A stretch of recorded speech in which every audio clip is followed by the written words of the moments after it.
However, that is the path you have got to go by if you're not wise enough to stop at home. The little bay of shrub overgrown swamp fringing the river on one side, and on the other running up to the mountainside. At last we came to a sandy bank, and on that bank stood Agaja, the town with an evil name even among the Fan, but where we had got to stay, fair or foul. We went into it through its palaver house, and soon had the usual row. I had detected signs of trouble among my men during the whole day. The Ajumba were tired and dissatisfied with the Fans. The Fans were in high feather, openly insolent to Naguta, and anxious for me to stay in this delightful locality and go hunting with them, and divers other choice spirits, whom they assured me we could easily get to join us at Afua. I kept peace as well as I could, explaining to the Fans I had not enough money with me now, because I had not, when starting, expected such magnificent opportunities to be placed at my disposal, and promising to come back next year, a promise I hoped to keep, and then we would go and have a grand time of it. This state of a party was a dangerous one in which to enter a strange Fan town, where our security lay in our being united. When the first burst of Agaja conversation began to boil down into something reasonable, I found that a villainous-looking scoundrel, smeared with soot and draped in a fragment of genuine antique cloth, was a head chief in mourning. He placed a house at my disposal, quite a mansion, for it had no less than 4 apartments. The first one was almost entirely occupied by a bedstead frame that was being made up inside on account of the small size of the door. This had to be removed before we could get in with the baggage and at all. While this removal was being effected, with as much damage to the house and the article as if it were a quarter-day affair in England, the other chief arrived. He had been sent for, being away down the river fishing when we arrived. I saw at once he was a very superior man to any of the other chiefs I had yet met with. It was not his attire, remarkable though it was for the district, for it consisted of a gentleman's black frock coat, such as given in the Ivory Bundle, a bright blue felt sombrero hat, an ample cloth of bomba check, but his face and general bearing was distinctive and very powerful and intelligent. And I knew that Agaja, for good or bad, owed its name to this man, and not to the mere sensual, brutal-looking one. He was exceedingly courteous, ordering his people to bring me a stool and one for himself, and then a fly-whisk to battle with the evening cloud of sandflies. I got Pagan to come and act as interpreter, while the rest were stowing the baggage, etc.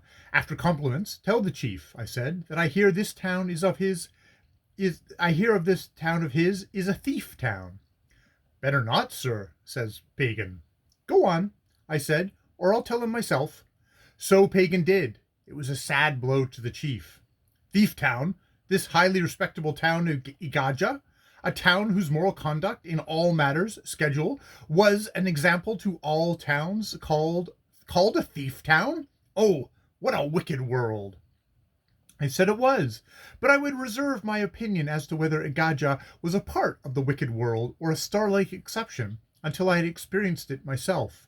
We then discoursed on many matters, and I got a great deal of interesting fetish information out of the chief, which was valuable to me because the whole of this district had not been in contact with white culture, and altogether I and the chief became great friends. Just when I was going in to have my much-desired tea, he brought me his mother, an old lady, evidently very bright and able, but, poor woman, with the most disgusting hand and arm I have ever seen. I am ashamed to say I came very near to being sympathetically sick in the African manner on the spot. I felt I could not attend to it, and have my tea afterwards, so I directed one of the canoe-shaped little tubs used for beating up the mannock in to be brought and filled with hot water, and then putting into it a heavy dose of Condy's fluid, I made her sit down and lay the whole arm in it, and went and had my tea. As soon as I had done, I went outside, and getting some of the many surrounding ladies to hold bushlights, I examined the case. The whole hand was a mass of yellow pus, streaked with sannies. Large ulcers were burrowing into the forearm, while in the armpit was a big abscess. I opened the abscess at once, and then the old lady frightened me nearly out of my wits by gently subsiding. I thought dying, but I soon found out merely going to sleep. I then washed the abscess well out, and having got a lot of baked plantains, I made a big poultice of them, mixed with boiling water and more condy in the tub, and laid her arm right in this, and propping her up all round and covering her over with cloths I requisitioned from her son, I left her to have her nap, while I went into the history of the case, which was that some 48 hours ago she had been wading along the bank, catching crawfish, and had been stung by a fish-like snake. So I presume the ulcers were an outstanding palaver. The hand had been a good deal torn by the creature, and the pain and swelling had been so great she had not a minute's sleep since.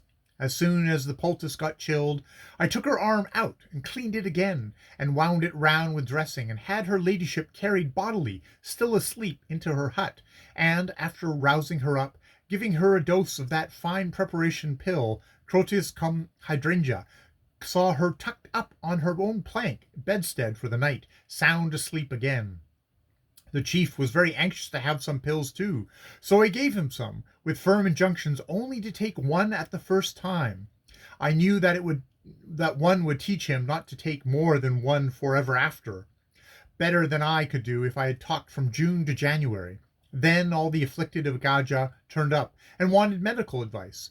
There was evidently a good stiff epidemic of the yaws about, a lot of cases of dumb, with various symptoms, ulcers of course galore, a man with a bit of broken spearhead in an abscess in the thigh, one which I believe professional enthusiasts would call a lovely case of filaria, the entire white of one's eye being full of the active little worms, and a ridge of surplus population migrating across the bridge of the nose into the other eye under the skin, looking like the bridge of a pair of spectacles.